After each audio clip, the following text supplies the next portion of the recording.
सर्वांना नमस्कार. तर शुभ्रा आणि विवान दोघे पण अभ्यास करतायत कारण त्यांचे चालू आहेत पेपर आणि स्कूलमधून आल्यापासून दोघे पण खूप मस्ती करतात. तर त्यांचे पप्पा त्यांना ओरडले होते, तर त्यामुळे दोघं पण शांत अभ्यास करत बसलेले होते.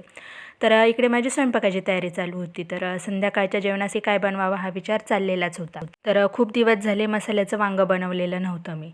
तर म्हटलं आज छान मसाल्याचं भरलेलं वांगं बनवूया. तर इथे मी एका बाजूला भात टाकून दिला आणि वांग्यांमध्ये छान मीठ वगैरे भरून साईडला ठेवून दिले. तर हा मी इथे मसाला घेतलेला आहे. तर इथे मी घेतला आहे थोडासा कांदा, लसूण, टोमॅटो, आलं, कोथिंबीर आणि किसलेलं खोबरं.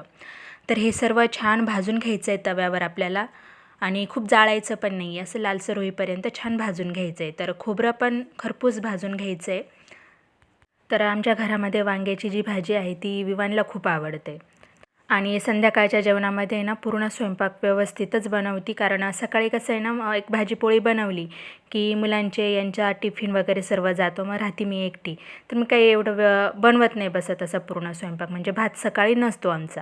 तर संध्याकाळच्या जेवणामध्ये भात, भाजी, पोळी असं सर्व काही व्यवस्थित असतं. तर हा असा आपला मसाला पण झालेला आहे बघा आणि मी वांग्यांमध्ये तो छान भरून आणि छान तेलामध्ये परतवून घेतला आहे. तर सर्वात आधी तेल गरम झाल्यानंतर मी टोमॅटो त्यामध्ये परतवून घेतलेले होते. त्यानंतर मसाला भरलेले वांगे टाकले आणि एक छोटासा बटाटा घेतलेला होता तो त्यामध्ये टाकला आणि ते छान तेलामध्ये परतवून घेतले. त्यानंतर मी मसाला टाकलेला आहे त्यामध्ये, म्हणजे मसाल्याला आपल्या छान तेल सुटलेले बघा साईडने. आणि तसे पण वांगे पण एकदम कवळे कवळे आणि छोटे छोटे होते ना, तर याची भाजी पण खूप छान लागते. तर हे माझे घरगुती जे मसाले होते ते मी आपल्या अंदाजाप्रमाणे घ्यायचेत.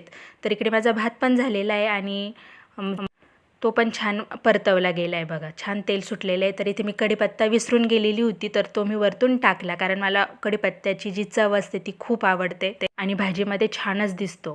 तर इथे मी 3-4 शिट्ट्या काढून घेतल्या आहेत कुकरच्या आणि एका बाजूला पोळ्या पण लगेच करून घेते आहे. सहसा माझ्या जास्त भाज्या आहे ना कुकरमध्येच असतात, कारण कुकरमध्ये पटकन भाजी शिजली पण जाते आणि टेस्ट पण छान येते आणि मेन म्हणजे आपल्याला गॅस पण कमी लागतो. तर ही अशी आपली भाजी तयार झालेली आहे. तर मी वरतून थोडंसं शेंगदाण्याचं कूट टाकलेलं आहे.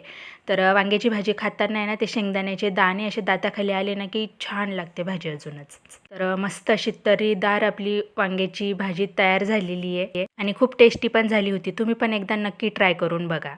तर भेटूया पुढील ब्लॉगमध्ये. बाय.